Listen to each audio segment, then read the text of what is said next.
দেখো আজকে রাত্রের জন্য আমি কি বানাবো। এখানে এই আলুগুলোকে সিদ্ধ করে রেখেছিলাম, সিদ্ধ করে এবার খোসা ছাড়িয়ে রেখেছি। এগুলো নতুন আলু তো একটু একটু খোসা লেগে আছে। যদি গরম গরম থাকতে ছাড়ানো হতো ভালো হতো, তাড়াতাড়ি উঠে যেত। তখন আসলে সেই সময় অন্য কাজে ব্যস্ত হয়ে গেছি বলে আর ছাড়তে পারলাম না, ঠান্ডা হতে ছাড়িয়েছি। এখানে একটা পেঁয়াজ আমি এরকমভাবে কেটে নিয়েছি, এই যে এইভাবে কেটে নিয়েছি।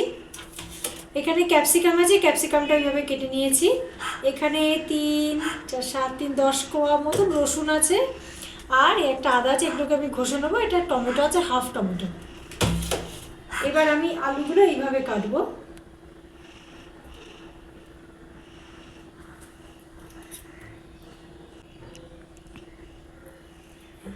একটা আলুকে 4 ফালি করে নিলাম, নিয়ে তো মাঝখান থেকে কেটে কেটে ঠিক এইভাবে আলুগুলো কাটবো। তো দেখো এবারে কড়াইতে তেল গরম হয়ে গেছে। এবার আলুগুলোকে ওই সিদ্ধ করা আলুগুলোই এবারে আমি ওই কড়াইয়ের মধ্যে তেলের মধ্যে এক এক করে সব আলুগুলো দিয়ে দেবো। দিয়ে বেশি ভাজবো না, হালকা লাল লাল করে একটু আলুগুলোকে সব ভেজে নেবো। বেশি ভাজলে কালো কালো হয়ে যাবে, ভালো লাগবে না। এই যে দেখো হালকা লাল লাল করে ভেজে নিয়েছি আলুগুলোকে। এইবার আমি দেবো কড়াইশুঁটি। কড়াইশুঁটিগুলো দিয়ে দিলাম। তারপরে এবারে দিয়ে দেবো টমেটো, হাফ যে টমেটোটা কেটেছিলাম সেই টমেটোটা দিয়ে দিলাম। এবারে দিয়ে দিলাম ক্যাপসিকামগুলো ছোটো ছোটো এরকমভাবে কাটতে হবে, সব কটা ক্যাপসিকামই দিয়ে দেবো।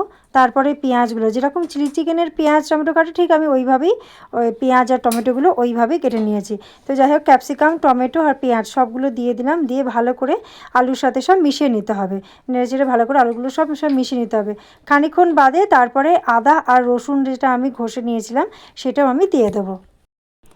এবারে আদা রসুন আর যেগুলো ঘষে নিয়েছিলাম সেগুলো আমি পুরোটাই দিয়ে দেবো ওর মধ্যে। দিয়ে তারপরে আবার সব মশলা এই আদা রসুনের সঙ্গে আলু পেঁয়াজ টমেটোগুলো সব একসঙ্গে আবার ভালো করে নেড়েচেড়ে মিশিয়ে নিতে হবে।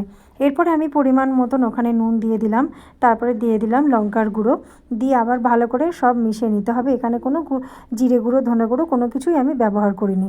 সব ভালো করে মিশিয়ে নেওয়ার পরে সুন্দর একটা কালার চলে আসবে। তারপরে আমি কি করব, ওটা হতে থাক আস্তে আস্তে। এরপর আমি অ্যারোরুট নিয়েছি 1 চামচ বড় চামচের।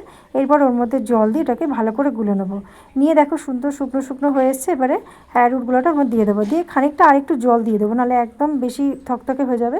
আর একটু জল দিয়ে আমি ওটাকে ফুটতে দেবো।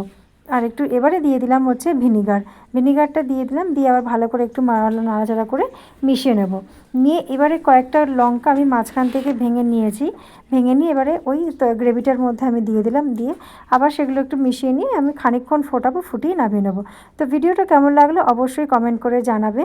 চ্যানেলটিকে সাবস্ক্রাইব করে পাশে থাকার অনুরোধ রইল। দেখো কমপ্লিট হয়ে গেছে, আমি নামিয়ে নিয়েছি। আজকের মতন টাটা বাই বাই। আবার আসছি নতুন কোনো ভিডিও নিয়ে।